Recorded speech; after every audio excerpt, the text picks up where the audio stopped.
चलो, हमने यहाँ तक देखा था। वंचयित्वा वने रामं मृगरूपेण मायया स मार्गमाणाष्टां देवीं रामः सीताम अनंदिता। यानी वन में मृग रूप से, वन में मृग रूपेण यानी मृग रूप से, मायया यानी माया के द्वारा रामम यानी राम को वंचयित्वा यानी ठग करके, वन में मृग रूप से माया के द्वारा राम को ठग करके, अनिंदिता यानी जिसकी निंदा न की जा सके, ऐसी देवी सीता यानी देवी सीता को मार्ग मानष्टाम यानी ढूंढते हुए, रामम यानी रामः यानी राम, शोध में, फिर से यही इस शब्द का ट्रांसलेशन लेना है, शोध में संलग्न हुए। इसका मार्ग माणम शब्द का 2 बार ट्रांसलेशन लेना है। एक बार लेना है ढूंढते हुए और दूसरी बार लेना है शोध में संलग्न हुए। पूरा ट्रांसलेशन देखो। वन में मृग के रूप में माया के द्वारा राम को ठग करके जिसकी निंदा न की जा सके, ऐसी देवी सीता को ढूंढते हुए राम शोध में संलग्न हुए। आगे का श्लोक देखो। आससाद वने मित्रम सुग्रीवम नाम वानरम ततः स वालिम हत्वा रामः परपुरम जयः। वने यानी वन में, सुग्रीवम यानी सुग्रीव, नाम यानी नाम के, वानरम यानी वानर, मित्रम यानी मित्र को, आससाद यानी प्राप्त किया। वन में सुग्रीव नाम के वानर मित्र को प्राप्त किया। किसने प्राप्त किया? तो कि श्री राम ने। श्री राम वन में जब जा रहे थे सीता को ढूंढते हुए, तब उन्होंने सुग्रीव नाम के एक वानर मित्र को प्राप्त किया। वो हमें पता ही है, आप लोगों को भी पता होना चाहिए। आप लोगों ने भी रामायण देखी होगी। सुग्रीव और वाली नाम के 2 वानर भाई थे। तो यहाँ पे भी ऐसा ही है कि सुग्रीव और वाली नाम के 2 वानर भाई थे। तो वाली बड़ा भाई था और सुग्रीव छोटा भाई था। लेकिन वाली ने जबरदस्ती से पूरा राज्य सुग्रीव के पास से छीन लिया था और अपनी हुकूमत उसने वहां पे जमा ली थी। तो राम ने जब सुग्रीव को अपना मित्र के रूप में उसे प्राप्त किया, तब सुग्रीव की सहायता करने का उन्होंने वचन दिया कि मैं तुम्हारी सहायता करूंगा। सुग्रीव ने कहा कि अगर आप मेरी सहायता करोगे मुझे मेरा राज्य वापस दिलाने में, तो मैं भी आपकी सहायता सीता माता को ढूंढने में करूंगा। तो यहाँ पे आप लोग नीचे की लाइन में देख सकते हैं, ततः स बालिनम हत्वा रामम पुरम जय, यानी शत्रु के नगर को जीत करके वाली को राम ने मार दिया। ऐसा इस 8वें श्लोक का भाषांतर होता है। हम लोग देखेंगे, वन में सुग्रीव नाम के वानर मित्र को प्राप्त किया। इसके बाद ततः यानी इसके बाद, पर पुरम जय यानी शत्रु के नगर को, पुरम यानी नगर, पर यानी शत्रु, पुरम यानी नगर को, जय यानी जीतने वाले। इसके बाद शत्रु के नगर को जीतने वाले रामः यानी राम ने, वालिनम यानी वाली को, हत्वा यानी मार करके, यहाँ पे अटक जाता है और दूसरी लाइन में उसका ट्रांसलेशन है। राम ने क्या किया? शत्रु का जो नगर था उसे जीत लिया और शत्रु के नगर को जीतने के बाद राम ने वाली को मार दिया। अब दूसरा जो बोलते हैं वो नेक्स्ट श्लोक में है। हम इस श्लोक का पूरा भाषांतर फिर से देख लेते हैं।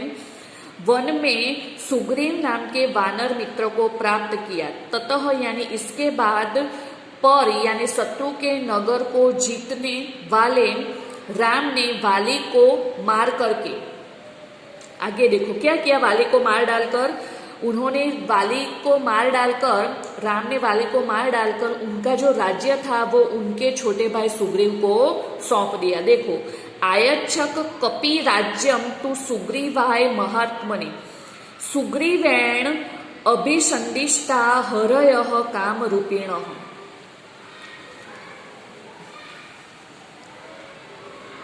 देखो भाषांतर आगे आप लोग।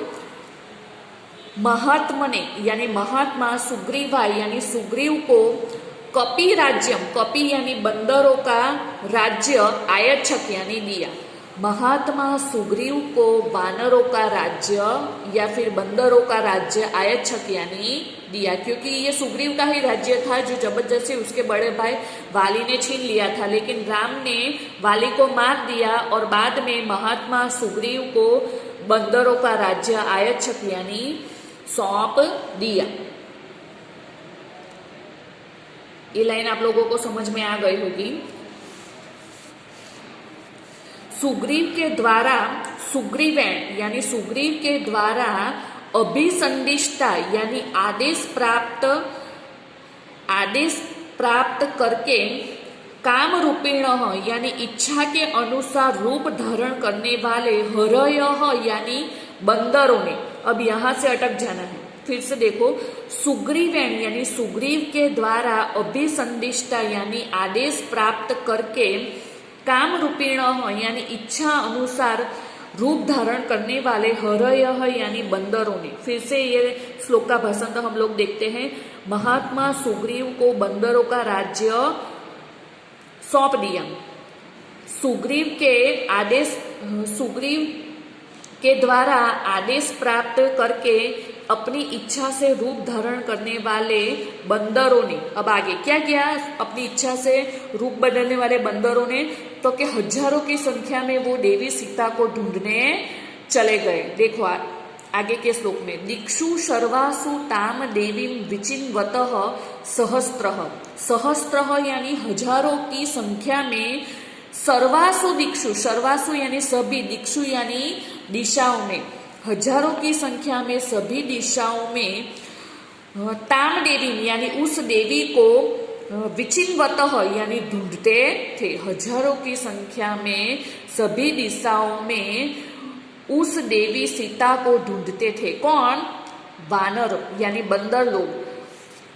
सुग्रीव ने उन्हें आदेश दिया तो उनके आदेश का पालन करके अपनी इच्छा के अनुसार रूप बदलने वाले सभी बंदरों सहस्त्रशः यानी हजारों की संख्या में सभी दिशाओं में उस देवी सीता को विचिन्वतः यानी ढूंढते थे। आगे देखो, अहम यानी मैं यानी कौन? हनुमान। मैं संपाति यानी संपाति के वचनात् यानी कहने से, संपाति कौन था? वो गरुड़ का छोटा भाई था, ऐसा कुछ यहाँ पे दिया गया है, आप लोग देख लेना। संपाति के कहने से वो गरुड़ और जटायु का बड़ा भाई था और गरुड़ का पुत्र था जिसका नाम क्या है? संपाति। तो हनुमान ऐसा कहता है कि मैं संपाति के कहने से, वचनात् यानी कहने से, यहाँ पे संधि है, संपाति वचनात् सत योजनम आयतम, सत यानी 100, योजनम यानी योजन, आयतम यानी मैंने पार किया, या आयतम यानी फैला हुआ, 100 योजन तक फैला हुआ। क्या 100 योजन तक फैला हुआ था? समुद्र 100 योजन तक फैला हुआ था। तो यहाँ पे हनुमान जी भी ऐसा ही कुछ कहते हैं कि संपाति के कहने पर, संपाति कौन था? गरुड़ का पुत्र था और जटायु का बड़ा भाई था।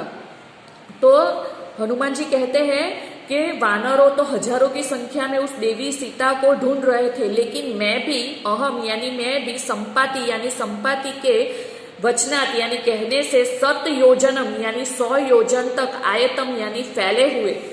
अब हनुमान ने क्या किया? 100 योजन तक फैले हुए समुद्र को पार किया।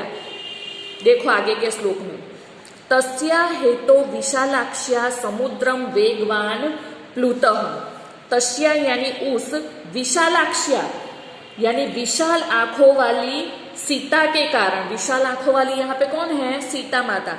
तो कि उस विशाल आंखों वाली सीता के कारण मैंने वेगवान यानी वेगीला, समुद्रम यानी समुद्र, प्लुतः यानी पार किया। उस विशाल आंखों वाली सीता के कारण मैंने वेगीला समुद्र पार किया।